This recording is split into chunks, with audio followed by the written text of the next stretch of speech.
Hi guys, good morning. Ayan, may dumating ako mainit-init pa na parcel. Papakita ko sa inyo, paninda to guys. So sa Lazada ko siya in order. Ayan o, galing siya sa Mega. So pati sardinas, sa online ko na rin in-order. Pero first time ko to, titignan ko lang, 10 pieces lang muna in-order ko. Kasi baka mamaya, mga ano diba, yung mga tupi-tupi yung lata. So mini-make sure ko na sample muna sa umpisa. Para malaman natin kung okay yung ipapadala nila sa atin. So, ito yung itsura niya, guys. Naka-bubble wrap siya. At, ganyan. Hala, ba't ganito yung packaging nito? Ito yung nakikita ko sa online bilihan ng packaging, ha. So, ito yung packaging niya. Meron siyang pa-promo kasi. Maging mega milyonaryo na. So, ganito ngayon kasi meron siyang paraffle. Sumali in 2 easy steps. Ayan, hanapin ang unique code sa ilalim ng takip. Register ang code sa official Facebook Messenger ng Mega Sardines.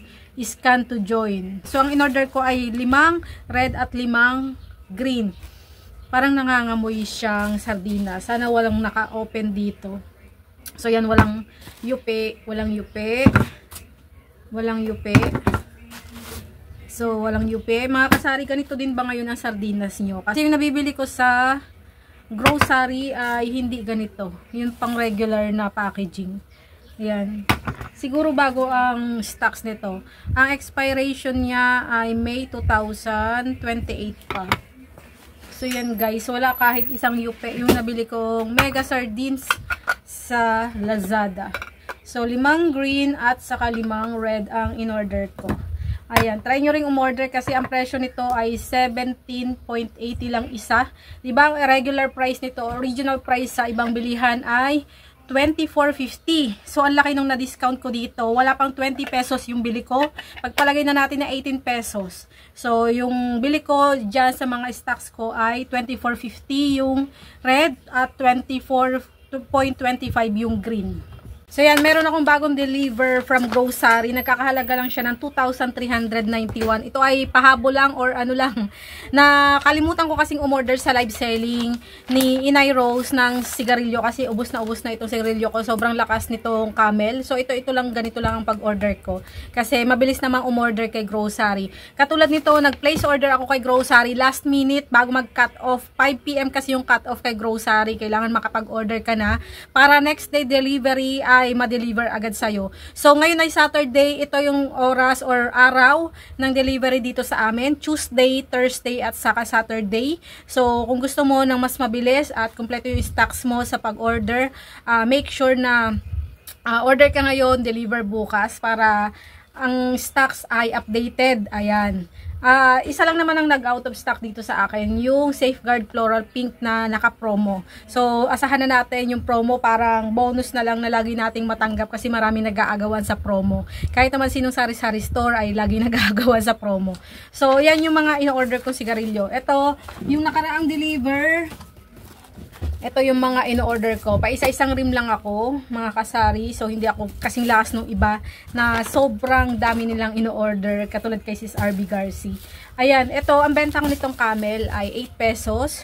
Tapos, itong Marlboro ay 10 pesos. So, yung aking sigarilyo ay magkahiwalay yung lagayan ko ng menthol or yung green at lights. Ayan, may presyo ako dyan.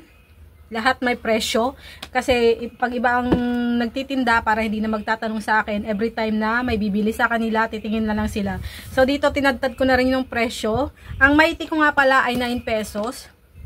Tapos 170 ang isang kaha. So pagkalahati, dinidivide ko lang sa dalawa yung isang kaha. Tapos yung Marlboro ko, 190 ang isang kaha.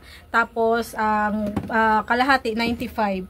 Tapos dito, ang Camel, 8 pesos. Ayan, yan yung presyo ko mga kasari. Tapos may presyo pa rin dito.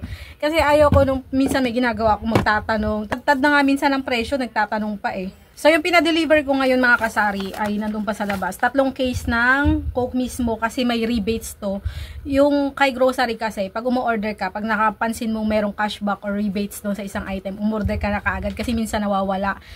Kinabukasan nawawala na. So, sayang din kasi 10 piso ang rebates doon sa isang case. So, umorder ako ng 3 case. So, kaya nagka-cashback ako dito ng 30.75. Ayan, meron akong in-order na Gatorade, Dutch Mill, Lucky 7 na pansit canton, Lucky Me na pansit canton, saka UFC na ketchup.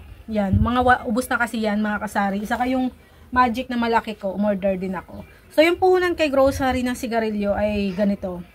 Yung Marlboro sa kanila ay 157 yung isang kaha. So, the same lang din, parehas lang din yung presyo kahit bumili ka ng isang rim, 1,570 rin yun. Tapos yung Camel ay 126, so the same din, kahit bumili kang isang rim ay 1,260 rin. So, ganun. Kaya okay lang din na bumili ka ng isang kaha, ng isang rim, kung malakas sa inyo. Yung Marlboro Lights, magkaiba yung presyo sa red, 159.20, kasi yung red ay 157 lang. So, yung Mighty naman nila, Marlboro Crafted nila 147. Ang Mighty Menthol 145 yung isang kaha. So 1,450 yung isang rim. So yan lang yung mga tinitinda kong sigarilyo dito. Hindi na ako ng ibang sigarilyo kasi baka ma-stock.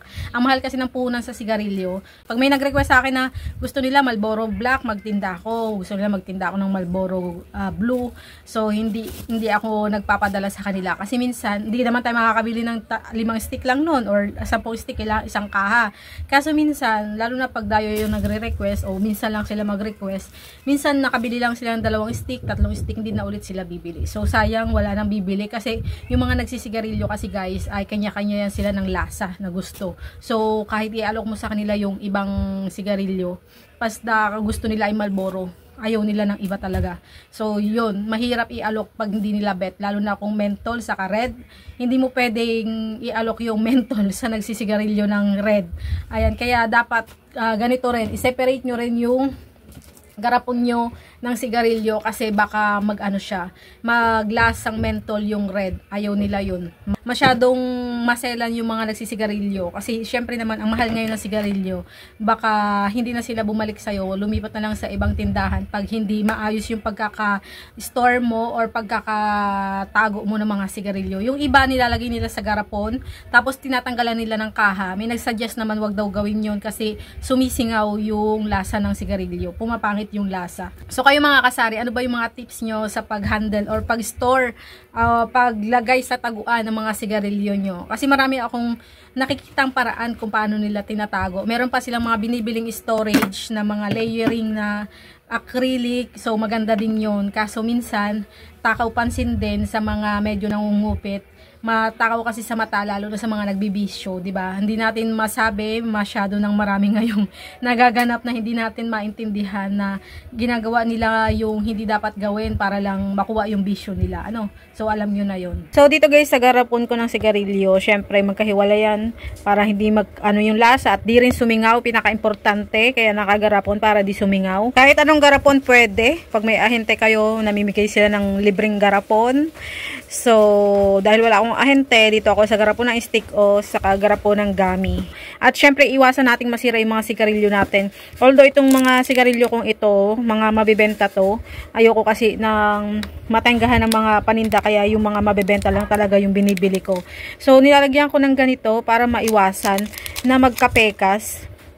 Naranasan ko na kasi dati may nag-request sa akin, matagal na nag-request ng brand na hindi mabenta, na stock sa akin. Siguro Fortune yun o kay Marlboro na itim. So, ang mahal ng puhunan yun guys, tas nagkapekas lang. Ito ay anti-moist ito. Lalo ngayon, mataas yung humidity ngayon kasi tag-ulan. So, possible na yung mga sigarilyo natin ay magkapekas. Lalo na yung mga lumang stock na nabibili natin sa mga supplier natin o sa grocery store. So, kahit na may pekas, pag may ahente ka, may panel ka na kinukuha na, pwede mo yung papalitan. Pero paano kung wala? Lagyan nyo ng ganito.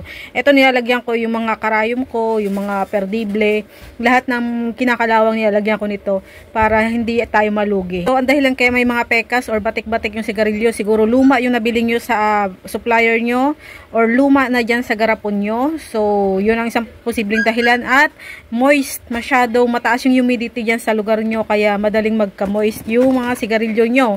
So, yun yung suggestion ko. Ito, meron din siya dyan. Swerte nyo kung meron kayong ahente na pwedeng papalitan kung sakali mang magka-pekas yung mga sigarilyo nyo.